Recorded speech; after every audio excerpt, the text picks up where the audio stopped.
इस समय उसका चेहरा बहुत ज्यादा अजीब था, ठंडा भी पड़ चुका था, पर उसके होठों पर एक अजीब सी मुस्कुराहट थी जो कुछ और ही बता रही थी। वही शाम का वक्त हो जाता है। आज पुण्य पूरी तरह से थका हुआ था। वह आकर ब्रेकफास्ट करने बैठ जाता है। उसके चेहरे की थकावट को देखकर पृथ्वी मुस्कुराते हुए, लगता है आज कुछ ज्यादा ही यादें ने सब अपने काम कर लिया, मैं तो खुश हूँ इस बात से कि हृदय तुमसे अच्छी मेहनत करवा रहा है। नहीं तो सारा काम उसी सेक्रेटरी पर डाल देते हो और तुम गेम खेलने बैठ जाते हो। अब शादी हो गई है, काम पर ध्यान देना भी जरूरी है। मुस्कुराने लगते हैं और पृथ्वी जी का ताना सुनकर पुण्य अपनी दादी की तरफ देखकर, दादी देख रहे हो दादाजी कैसे बोल रहे हैं, मुझे आखिर मेरी क्या गलती है, मैं तो काम करता हूँ और ज्यादा काम नहीं होता है तो सेक्रेटरी पर तो देना ही पड़ता है। इस वजह से भी दादाजी को प्रॉब्लम है, किसी को मुझे प्यार नहीं। उद्धरण चिन्ह छोटे बच्चों की तरह मासूमियत भरा चेहरा बनाकर देखने लगता है कौशल्या की तरफ। वही कौशल्या पृथ्वी जी को आंखें दिखाते हुए, बस करिए कितना डटेंगे उसे बच्चों को, और वैसे भी बच्चा है सीख लेगा। आप ही कौन सा 30 साल की उम्र में कोई काम करते थे। मेरा मुंह मत खोल भाई, नहीं तो सबके सामने आपकी बेइज्जती हो जाएगी। अपनी बात पूरी कर कौशल्या पृथ्वी को आंखें दिखा देती है, जिससे अब पृथ्वी क्या करे। बीवी के सामने किसी के बोलने की हिम्मत होती है। यही चीज पृथ्वी की हो गई। वो पुण्य की तरफ गुस्से में देखने लगता है, जहाँ पुण्य अपने चेहरे पर दुनिया भर की मासूमियत में दिल करने लगता है। तभी माहौल को और भी ज्यादा परेशान करने के लिए आ जाता है हृदय, जिसे देखकर श्री के चेहरे पर बिल्कुल भी खुशी नहीं थी। उसे सुबह का वह सब कुछ याद आने लगता है, जिससे उसका चेहरा और भी ज्यादा लाल लाल होने लगता है। वो खुद को जैसे तैसे संभाल कर अपना चेहरा नीचे झुकाकर दिल करने लगती है। हृदय उसकी साइड में आकर बैठ जाता है। करीब 5 मिनट हो गए होंगे उसे बैठे। श्री फटाफट से अपना डिनर कंप्लीट करके अपनी जगह पर खड़ी होकर वहां से चली जाती है। हृदय उसे जाते हुए अपनी तिरछी नजरों से देखा है, पर कुछ कहता नहीं है। वही श्री आकर वॉशरूम में चली जाती है। वह बिल्कुल भी हृदय के आने से पहले अंदर से नहीं होना चाहती थी। इसी वजह से वह जल्दी से फ्रेश होकर सोफे पर जाकर सोने की प्लानिंग बना रखी थी। वह बाथटब में बैठ जाती है। उसे बहुत ही ज्यादा अच्छा महसूस हो रहा था। उसने अपनी आंखें बंद रखी थी। तभी उसे वॉशरूम में कोई आते हुए महसूस होता है, जिससे वह अपनी नजरें पीछे करके देखते हैं, जिससे वह हक्की बक्की हो जाती है और एक स्टैचू की तरह वैसे ही फ्रिज हो जाती है।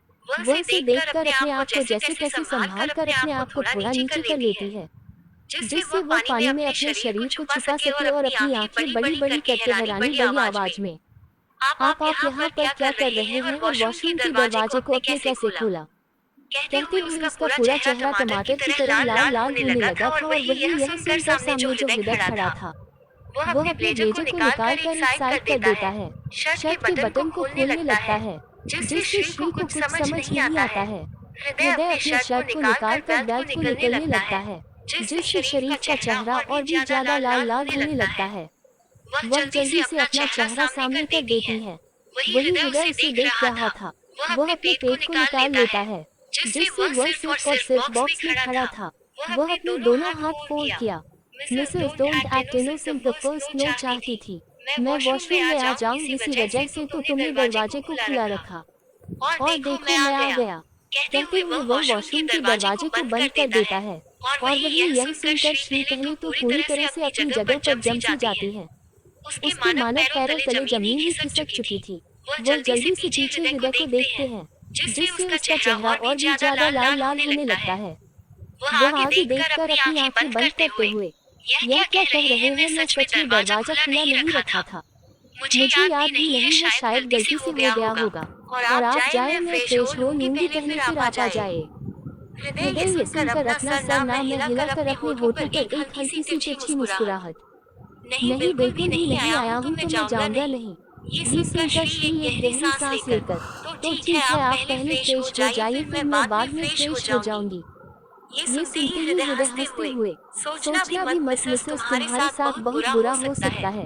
अब श्री पूरी तरह से इरिटेट हो चुकी थी। वह गुस्से भरी आवाज में, तो फिर क्या। हृदय उसके सामने खड़ा हो जाता है, जिससे श्री का चेहरा और भी ज्यादा लाल लाल होने लगा था।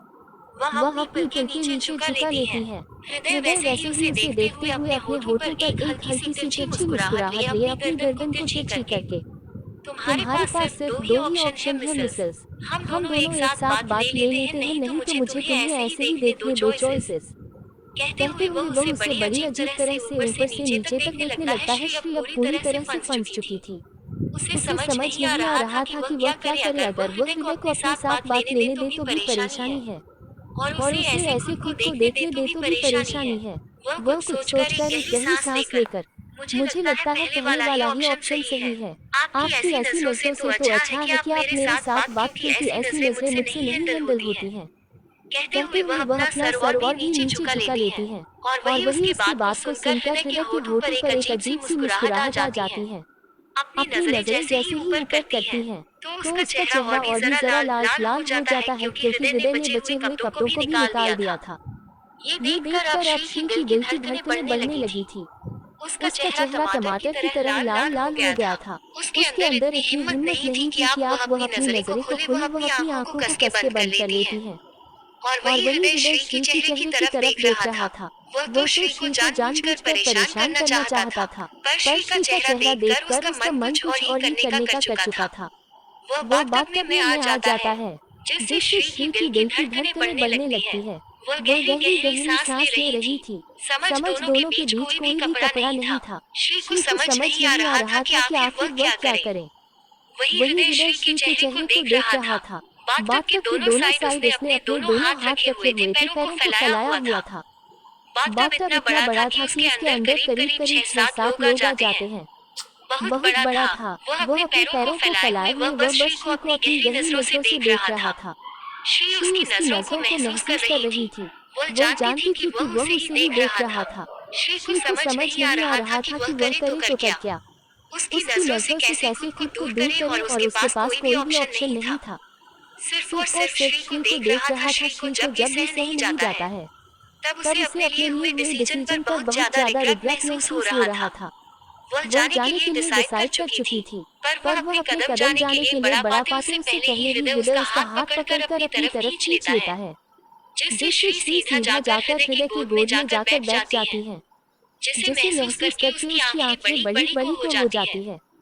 वह हाथ को महसूस करने लगती है, जिससे उसकी दिल की धड़कन है बढ़ने लगती है। वह अपनी आंखें बड़ी बड़ी करके उसे देखने लगती है। उसके चेहरे पर एक अजीब से एक्सप्रेशन आ जाते हैं। उसका चेहरा पूरी तरह से लाल लाल हो गया था। वह अपनी लड़खड़ाती आवाज में, आप ये क्या कर रहे हो, मुझे छोड़ दीजिए, मुझे सोना है, मुझे नींद आ रही है। कहते हुए को अपनी नजर इधर उधर करने लगते हैं, पर हृदय का मुंह तो कुछ और ही था। वह उसकी कमर को पकड़कर अपनी तरफ खींच लेता है, जिससे श्री की दिल की धड़कन है और भी ज्यादा बढ़ने लगते हैं। वह उसे परेशान भरी नजरों से देख रही थी। हृदय उसकी आंखों में देखकर अपने होठों पर एक अजीब सी मुस्कुराहट लिए, क्या हुआ, सो जाओगी, मैं तुम्हें सुला दूंगा। पूरा दिन थक गई होगी सोते सोते, फिर भी तुम्हें नींद आ रही है मिसेस। तुम बहुत ज्यादा आलसी हो, मुझे नहीं पता था। ये सुनकर श्री ऐसे देख रही थी जैसे वह कोई बेवकूफ है। उसे पता है कौन सी सिचुएशन में है, और इस समय उसे मस्ती सूझ रही है। मतलब कोई ऐसा कैसे हो सकता है। यहाँ पर वह शर्म से मारे जा रहे हैं, और उसके सामने जो शख्स है वो उससे ऐसी बातें कर सकता है। ये सोचकर उसे बहुत ज्यादा गुस्सा आ रहा था। उतना तो समझ चुकी थी उसके उसका पति उसे कितना ज्यादा परेशान करने लगा है। श्री गहरी सांस लेकर खुद को जैसे तैसे करके संभाल कर उसे अपने से दूर करते हुए, क्या कर रहे हो, मुझे छोड़ दीजिए, वैसे भी आप जानते हैं हम दोनों में कोई रिश्ता नहीं है, तो आप क्यों ये सब कर रहे हैं। कहते हुए वो उसे गुस्से भरी नजरों से देखने लगती है। वही यह सुनकर हृदय अपने होठों पर एक अजीब सी मुस्कुराहट लिए, किसने कहा हमारे बीच कोई रिश्ता नहीं है, हमारे बीच बहुत गहरा रिश्ता है, देखना चाहोगे। बात पूरी करने के बाद वह अपने हाथों को उसकी पीठ पर ले जाता है, उसकी कमर को सहलाते सहलाते हैं वह उसके पैरों पर ले जाता है अपने हाथ को। वह आगे नहीं पता, उससे पहले ही श्री उसका हाथ पकड़ लेती है। उसका चेहरा इस समय लाल लाल हो चुका था, जैसे वह जल रहा है। यह नहीं पता कि वह गुस्से से जल रहा है या शर्म से उसकी नीली आंखें बड़ी बड़ी हो चुकी थी। वह लाल होने को आई थी, उसका पूरा चेहरा ही लाल हो चुका था। वह उसे देखकर अपनी गुस्से भरी आवाज में, आखिर आप करना क्या चाहते हो मेरे साथ। एक तरफ तो आप इस रिश्ते को मानते नहीं हो और दूसरी तरफ ये सब क्यों? आखिर क्यों मेरे साथ यह सब कर रहे हैं? आपने क्या बिगाड़ा है आपका? कहते हुए वो उसे गुस्से भरी नजरों से देखने लगते हैं और वही उसके चेहरे पर इतनी गुस्से को देखकर हृदय मुस्कुराते हुए। मुझे नहीं पता था यह मॉम की गुड़िया गुस्सा भी करती है। और रही बात क्या बिगड़ने की, तुमने कुछ भी नहीं किया है। तुम कैसे कर सकती हो? तुम तो बहुत मासूम हो। तुम्हें मैं कुछ भी नहीं कर सकता। आखिर तुम तो मेरी बीवी हो, हृदय राजन की बीवी। उद्धरण चिन्ह अल्पविराम। कहते कहते वह मुस्कुराने लगता है और उसकी आंखों में देखने लगता है। उसकी आंखें ऐसी थी जो बहुत ही ज्यादा डरावनी थी। उन आंखों को आज पहली बार इतने नजदीक से श्री देख रही थी। उन आंखों में अंधेरा था, इतना ज्यादा गहरा था कि श्री को अंदर तक महसूस हो रहा था। उसके दिल की धड़कन बढ़ रही थी। पता नहीं क्यों उसे इतना ज्यादा दर्द महसूस हो रहा था। उसे अंधेरे को देखकर हृदय की आंखों में ऐसा अंधेर रहता है जिसमें कोई भी उम्मीद नहीं है। उसमें सिर्फ और सिर्फ ऐसा था कि जैसे सब कुछ खत्म है। कोई भी रोशनी नहीं थी, ना आंखों में श्री आंखों को देखकर इतनी ज्यादा फ्रिज हो चुकी थी कि उसके सारे सेंस ब्लॉक हो चुके थे। उसे दुनिया ही नजर नहीं आ रही थी। शिव उन आंखों को देखकर वह ये भी भूल चुकी थी कि वह किस पोजीशन में है। जैसे उन आंखों ने उसे पूरी तरह से अपने कंट्रोल में कर लिया है या हिप्नोटाइज कर लिया है। हृदय श्री को अपनी आंखों में देखते हुए देख सकता था। वह अपनी नजरें उसकी नजरों से दूर कर देता है, जिससे श्री अपने सेंस में आ जाती है।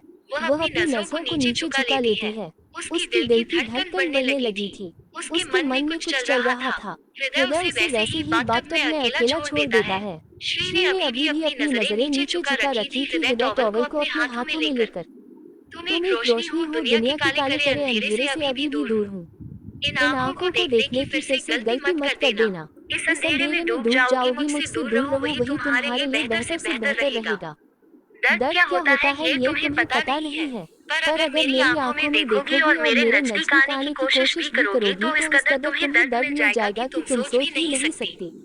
कहते हुए वह वहां से चला जाता है और वही श्री एक जगह पर फ्रिज हो चुके थे। वह अपने दिल पर हाथ रखकर गहरी गहरी सांस लेते हुए। आखिर क्या था उसकी आंखों में इतना भयानक, इतना अंधेरा, ऐसी आंखें तो कभी मेरी जिंदगी में नहीं देखी थी। ऐसा लग रहा था जैसे उन आंखों में कोई रोशनी भी ना हो, सिर्फ अंधेरा ही अंधेरा हो। बहुत ज्यादा अजीब। कहते कहते उसकी आंखों से आंसू आने लगते हैं। वही गहरी सांस लेकर जल्दी से खुद को संभाल लेती है। कपड़ों को पहनने के बाद वह रूम में आ जाती है। उसे रूम में हृदय कहीं पर भी नजर नहीं आता है, पर अपनी नजरें तिरछी करके देखते हैं तो सिगरेट की स्मेल आने लगती है। उसे समझ आ जाता है कि बालकनी में हो ना हो, हृदय बैठा हुआ है। वो जाकर सोफे पर बैठ जाते हैं और कुछ सोचते हुए सोफे पर ही लेट जाती हैं। वही हृदय जो बालकनी में बैठा हुआ था, वह सामने देखकर अपनी आंखें बंद कर लेता है। जब अपनी आंखें खोलता है तो उसकी आंखों में गहरा अंधेरा था। सिगरेट के लंबे लंबे कश लेने के बाद वही बालकनी के सोफे पर ही लेटकर अपनी आंखें बंद करता है। वह जैसे ही अपनी आंखें बंद करता है तो एक 13 साल का लड़का अपने हाथों में एक बड़ा सा खंजर लिए खड़ा था। इस समय उसके सामने दिशा से भी ज्यादा लोग थे जो उसे ही देख रहे थे। उसके चारों तरफ सिर्फ और सिर्फ लाशें थी, खून से सना हुआ। वह लड़का जिस हाथ में उसने खंजर पड़ा था, वह खंजर से खून आता जा रहा था। फिर भी उसे लड़के के चेहरे पर कोई भी अफसोस नहीं था, बल्कि उसके चेहरे पर खून की प्यास थी। आंखों में नफरत की लाल हो चुकी थी। आंखें वह उन सभी को देखकर मुस्कुराए जा रहा था, जिससे वह सभी गुस्से में उसकी तरफ बढ़े जा रहे थे। वह लड़का सिर्फ 13 साल का था और उसके सामने जो शख्स थे वह 30 साल के होंगे। वह उन सभी को ऐसे काटे जा रहा था जैसे वह इंसान न होकर कोई सब्जी है। वह देख नहीं रहा था, सभी को सिर्फ मारे जा रहा था। वह सभी को मारकर अपनी जगह पर खड़ा होकर मुस्कुराते हुए। मौत से खेलने यह मेरी आदत है। इन लोगों ने गलती कर दी एक राक्षस को जगाने की। अब ये राक्षस सभी को डुबा देगा जो तुम सोच भी नहीं सकते। तुम लोगों ने आज एक इंसान को जानवर बना दिया है और यह जानवर अब सभी की मौत का कारण बन जाएगा। उद्धरण चिन्ह। कहते कहते वह हंसने लगता है। तभी उसके सामने कुछ आदमी आ जाते हैं जिन्हें देखकर वह बड़ी अजीब तरह से मुस्कुराने लगता है। तभी हृदय की आंखें खुल जाती है। वो अपनी जगह पर खड़ा होकर सामने आसमान को देखने लगता है। चेहरा हल्का हल्का ठंडा पड़ चुका था, आंखें लाल लाल हो चुकी थी। वह अपने कदम कमरे के अंदर लाता है। जैसे ही वह अपने कदम कमरे के अंदर लाता है वह देखता है श्री खुद को समेटे हुए बिस्तर पर सो रहे थे। उसे ऐसे सोते हुए देखकर उसकी आंखें जो इतनी देर से ठंडी पड़ चुकी थी, अब वह नॉर्मल हो गई थी। वह अपनी गहरी आंखों से उसे देखने लगता है, जहाँ श्री गहरी नींद में सो रही थी। उसके चेहरे पर एक सुकून था, जिसे हृदय देख सकता था, जिसे देखकर वह गहरी सांस लेकर उसके पास चला जाता है। वो कुछ देर ऐसे ही श्री के पास खड़ा रहकर उसे खामोश होकर देखने लगता है। फिर कुछ सोचकर वह उसकी साइड में जाकर लेट जाता है। नींद में ही कुछ वक्त के बाद करवट बदलकर श्री अपना सर उसके सीने पर रख देती है। हृदय जिसने अपनी आंखें बंद रखी थी, जब वह उसके सर को अपने सीने पर महसूस करता है, तो उसके होठों पर एक गहरी मुस्कुराहट आ जाती है। वह उसके बालों को सहलाने लगता है। अगला दिन जहाँ जब श्री की आंखें खुलती है, तब वह अपने आप पर कोई भारी सा वजन महसूस करती है। वह धीरे धीरे अपनी नीली आंखें खोल देती है। उसकी नीली आंखों में जो नींद थी, वह गायब तब हो जाती है जब वह सामने हृदय को देखते हैं, जिसे देखकर ऐसा लग रहा था जैसे वह अभी जगह है। उसे देखकर उसका पूरा चेहरा फीका पड़ जाता है। वह अपनी आंखें बड़ी बड़ी करके उसे देखते हुए देखकर उसका पूरा चेहरा फीका पड़ जाता है। वह अपनी लड़खड़ाती आवाज में, आप मेरे ऊपर क्या कर रहे हैं सुबह सुबह? उसकी आवाज में घबराहट थी, जिसे महसूस करके अपनी गहरी नजरों से उसे देखते हुए, क्यों यह मेरी जगह है, मैं कहीं पर भी सो सकता हूँ। और तुम भूल रही हो मिसेस, यह मेरा बिस्तर है और तुम इस पर सो रही हूँ। उद्धरण चिन्ह कहकर वह अपने होठों पर एक मुस्कुराहट में उसे देखने लगता है। और वही उसकी बात को सुनकर श्री की आंखें बड़ी बड़ी हो जाती हैं। वह मुंह बनाते हुए, हाँ तो मुझे पता है ये पूरा कमरा आपका ही है, और इसका मतलब ये तो नहीं है ना कि आप मेरे ऊपर ही सो जाएंगे। उद्धरण चिन्ह कहते कहते वह शांत हो जाते हैं, क्योंकि हृदय जिस तरह से उसे घूर रहा था, वह श्री को डराने के लिए काफी था। वह अपनी नजरें नीचे झुका लेती है। हृदय उसके ऊपर आकर उसके चेहरे पर अपनी गर्म सांस छोड़ते हुए, मिसेस लगाता है तुम मेरी बातों को समझ नहीं रहे हो। पता है तुम बेवकूफ हो। एक बात अच्छे से याद रखना, ये जगह मेरी है, ये रूम मेरा है, यहाँ तक कि तुम भी मेरी हो। करते हुए उसके नजदीक चला जाता है। घबराहट की वजह से श्री अपनी आंखें बंद कर लेती है। वह जैसे ही आंखें बंद कर लेती है, तभी उसे महसूस होता है कि हृदय उससे दूर जा चुका है। वह अपनी आंखें खोलते हैं तो हृदय वॉशरूम की तरफ जा रहा था। जैसे जाते हुए देखकर वह बिस्तर पर बैठकर खुद से ही, सच में मरती मरती बची हुई एक हार्ट अटैक को देकर ही चला जाता। मुझे इस इंसान ने तो मुझे करने का पूरा प्लान बना रखा है। समझ नहीं आ रहा है इस कड़वे करेले, लेकिन दिमाग में चलता क्या है। कड़वा करेला, इसकी जुबान भी कड़वी, इसकी बातें भी कड़वी। लूस अलियल एक नंबर का बात दिमाग, बात करने की तमीज नहीं। समझ नहीं आता कि आखिर मेरी शादी से कैसे हो गई। सुबह सुबह कोई ऐसे किसी से बात करता है और इसकी बातें मतलब एक तरफ तो कहता है कि मैं इसकी नौकरानी हूँ और दूसरी तरफ कहता है कि मैं इसकी हूँ। आखिर कहना क्या चाहता है। खुद से ही बातें करके वह बच्चों की तरह मुंह बनाने लगते हैं। वॉशरूम का दरवाजा कुछ वक्त के बाद खुल जाता है। हृदय वहाँ पर आ चुका था। वह उसे पर ज्यादा ध्यान न देकर चली जाती है। वॉशरूम में हृदय भी उसे अपने आप को इग्नोर करते हुए देख सकता था। उसके होठों पर एक हल्की सी तिरछी मुस्कुराहट आ जाती है। वह कुछ सोचकर अपना सर हिला देता है और क्लोजिंग रूम में चला जाता है। जब वह क्लोजिंग रूम में आता है तो वह देखता है वॉशरूम का दरवाजा आधा खुला हुआ था, जिसकी वजह से उसके होठों पर इवल मुस्कुराहट आ जाती है। वही श्री जो वॉशरूम के अंदर थी, वह परेशान हो चुकी थी। उसकी एक आदत थी कि वह कभी भी न कपड़े ले जाना भूल जाते थे और यह चीज उसे बहुत गुस्सा दिला रही थी, क्योंकि अब हृदय बाहर खड़ा था और अब वह सिर्फ एक टॉवल में थी। वह गहरी सांस लेकर अपने गले से जैसे आवाज निकालकर बड़ी मासूमियत से, जी जरा सुनिए। श्री आवाज सुनकर और सुनकर हृदय के होठों पर एक मुस्कुराहट आ जाती है। वह उसे देखने लगता है, अपनी एक आईब्रो ऊपर करके। तो श्री बड़ी ही मासूमियत से, क्या आप मुझे टॉवल दे सकते हैं? मतलब भूल गई, बस टॉवल दे दीजिए। कहते कहते वह शांत हो जाती है, क्योंकि हृदय उसे अपनी आंखें छोटी छोटी करके देख रहा था। वह उसे अपनी आंखें छोटी करते हुए देखकर, क्या तुम्हें मैं तुम्हारा नौकर नजर आ रहा हूँ? मिसेस, तुम छोटी बच्ची नहीं हो जैसे अपने कपड़े ले जाना भूल जाती हूँ। ये सुनकर श्री बड़ी मासूमियत से उसे देखते हुए, वह मैं भूल गई, क्या आप नहीं दे सकते? मतलब मुझे याद नहीं रहा, पक्का आइंदा से मैं आपको परेशान नहीं करूंगी। उद्धरण चिन्ह हृदय वैसे ही मिरर में देखकर अपने बालों को सही करते हुए, तुम खुद आकर भी ले सकती हूँ। वैसे भी मुझे लगता है कि मुझे छुपाने के लिए तुम्हारे पास कुछ बचा ही नहीं है मिसेस। कुछ बचा है चाहे तो वह भी देख लूंगा। उद्धरण चिन्ह कहते हुए वह अपने होठों पर एक शरारती बड़ी मुस्कुराहट लिए उसे देखने लगता है। वही उसकी बातों का मतलब समझकर श्री पूरी तरह से परेशान होने लगती है। वह सिर्फ देखते हैं। उसकी आंखें हल्की हल्की छोटी छोटी हो चुकी थी। वह खुद से ही बड़बड़ा आते हुए, कितना घटिया इंसान है। मतलब ऐसे कोई किसी से बात करता है क्या? इसके अंदर थोड़ी भी शर्म नहीं है जो ऐसी बातें कर रहा है? पता नहीं कौन सा पाप किया था जो भगवान ने ऐसा पति दे दिया है जिसके अंदर शर्म तो दूर की बात है, बात करने की तमीज तक नहीं है। उद्धरण चिन्ह कहते हुए वो हाँ पूरी तरह से मुंह बिचकती है। उसका पूरा मुंह बन चुका था। वह देखते हैं कि हृदय सोफे पर बैठा हुआ था, जिसे देखकर उसकी आंखें पूरी तरह से छोटी छोटी हो जाती है। उसे समझने में देर नहीं लगती कि उसका कड़वा करेला यह सब जानबूझकर यह सब कर रहा था। श्री कुछ सोचते हुए वॉशरूम के अंदर चली जाती है। दरवाजे बंद होने की आवाज हृदय भी सुन रहा था। वो वही बड़े आराम से सोफे पर बैठा अपने मोबाइल में ईमेल्स को देखने लगा था। उसे देखकर ऐसा लग नहीं रहा था कि उसे किसी चीज की जल्दी है।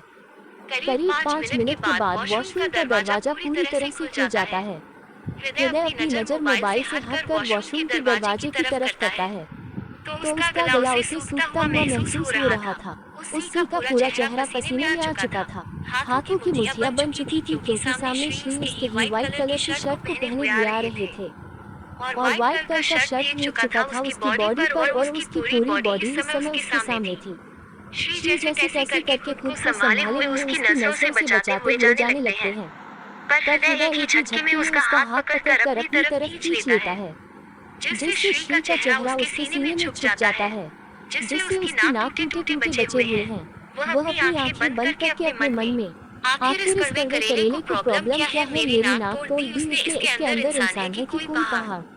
खुद से ही यह सवाल करके अपने नाक से सहलाकर वह अपना चेहरा उसके सीने से बाहर निकाल कर छोटी छोटी करके उसे देखने लगती है। वो उसे वैसे ही देखकर अपने नाक से सहलाकर अपनी आंखें छोटी छोटी करते हुए, क्या हरकतें? मेरा पूरा नाक दर्द कर रहा है। आपने तो लगभग मेरा नाक तोड़ने की प्लानिंग बना रखी थी। आखिर क्या है इसमें जो आप बीच में आकर ऐसे खींच लेते हो? छोड़िए, मुझे कपड़े चेंज करना है, नीचे भी जाना है, सभी लोग इंतजार कर रहे होंगे। कहते हुए वो उसे अपने से दूर करने लगते हैं। वह बिल्कुल भी उसके साथ नहीं रहना चाहते। तब तो बहुत ज्यादा अनकंफर्टेबल हो चुकी थी उसकी नजरों से।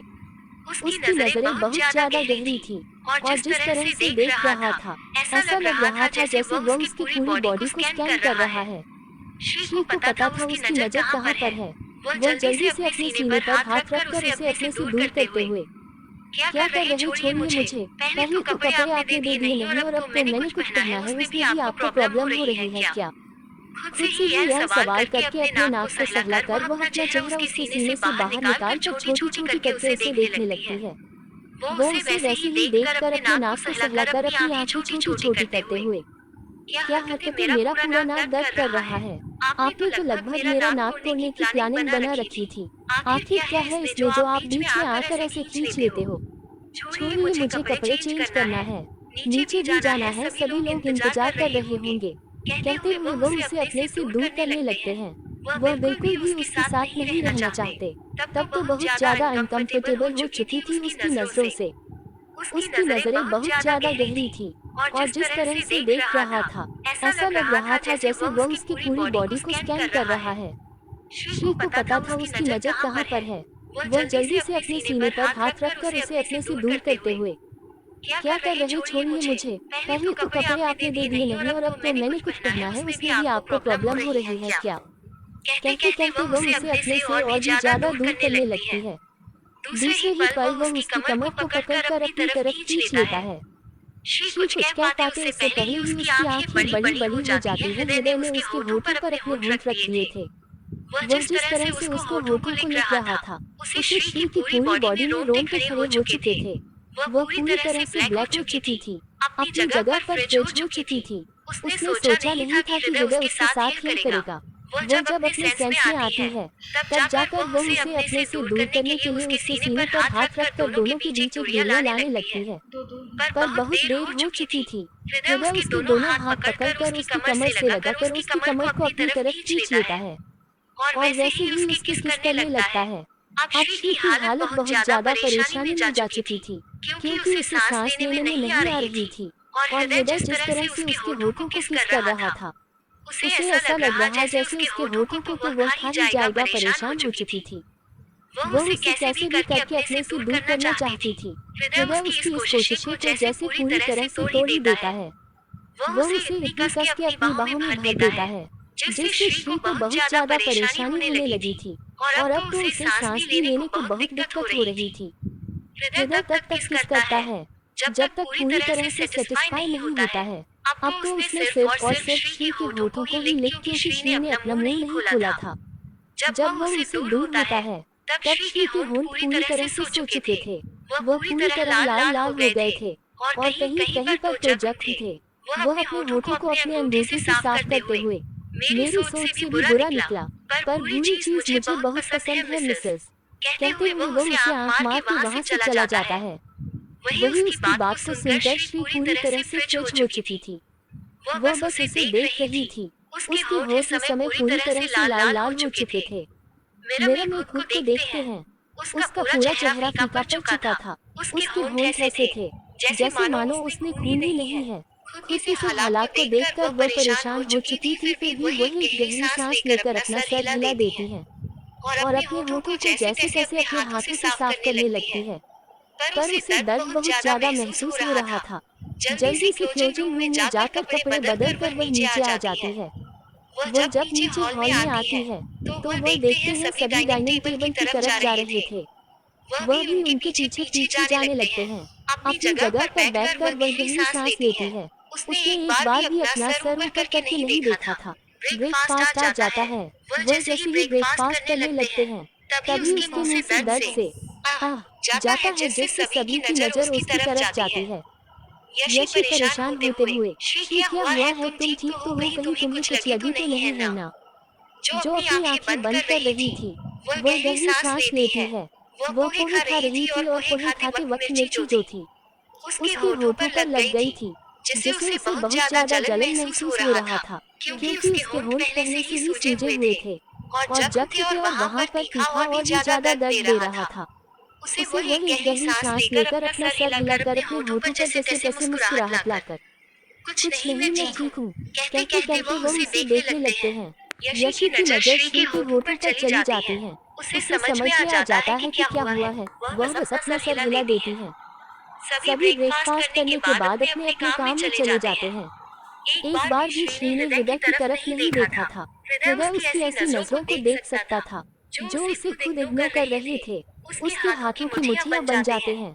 ये जब वह महसूस करता है, फिर कुछ सोचकर वह गहरी सांस लेता है और तिरछी नजरों से श्री को देखा है जो यशी से बात कर रही थी। फिर वहाँ से वह चला जाता है। श्री जब यह महसूस करती है कि हृदय वहाँ से जा चुका है, तब जाकर वही गहरी सांस लेती है और किंजल और यशी की तरफ देखती है जो उसे ही मुस्कुराते हुए देख रहे थे। उन दोनों की मुस्कुराहट उसे बिल्कुल भी सही नहीं लगती है, पर वह ज्यादा ध्यान न देकर वहाँ से कमरे की तरफ जाने ही लगती है।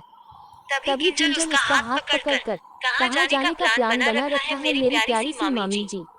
किंजल की बात सुनकर श्री उसे देखने लगती है। वो भी न समझी वाले चेहरे के साथ उसे देख रही थी, जिसे देखकर किंजल अपने होठों पर एक मुस्कुराहट लिए। ऐसा देखने की जरूरत नहीं है, इतने दिनों बाद मिले हैं, हम कहीं शॉपिंग पर चले जाते हैं। वैसे भी मैं बहुत ज्यादा बोर हो चुकी हूँ, घर पर रहकर और कॉलेज भी स्टार्ट होने वाला है।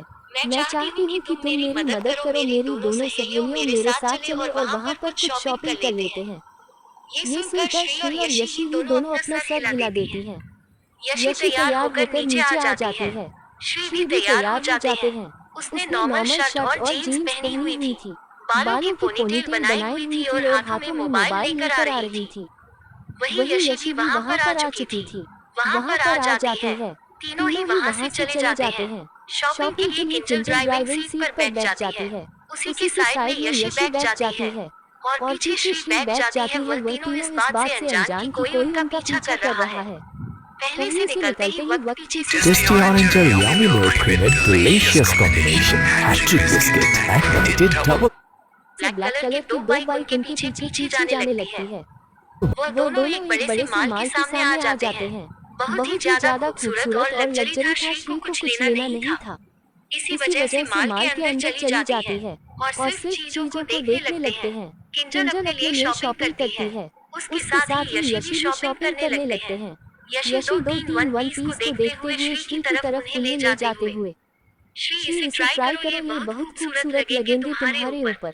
ये सुनकर श्री जल्दी से अपना करना में हिलाकर, नहीं नहीं, इसकी कोई जरूरत नहीं है। मेरे पास इतने सारे कपड़े हैं और मैं बहुत सारे कपड़े नहीं खरीद सकती। सोफे की तरफ जाने लगते हैं जो वहाँ पर रखा हुआ था। तभी वहाँ पर आकर श्री के हाथ को पकड़कर, कोई भी नाटक नहीं चलेगा। मुझे पता है तुम इसके लिए तेरे परेशान हो, क्योंकि मामा जी तुम्हें कुछ बोलेंगे। परेशान मत हो, मामा जी कुछ भी नहीं बोलेंगे। आप जल्दी से इन्हें पहन लो, मुझे भी देखना है कि तुम कितनी ज्यादा खूबसूरत लगती हो। श्री यह सुनकर ना चाहते हुए भी उन दोनों की वजह से चेंजिंग रूम में जाने पड़ता है। उसे चेंजिंग रूम में जाकर उन कपड़ों को निकलते हुए, अब मैं क्या करूँ, इसमें ले तो नहीं सकती, मेरे पास कोई एटीएम कार्ड भी नहीं है और अकाउंट में पैसे भी नहीं है और यशी और किंजल के पास से तो मैं पैसे ले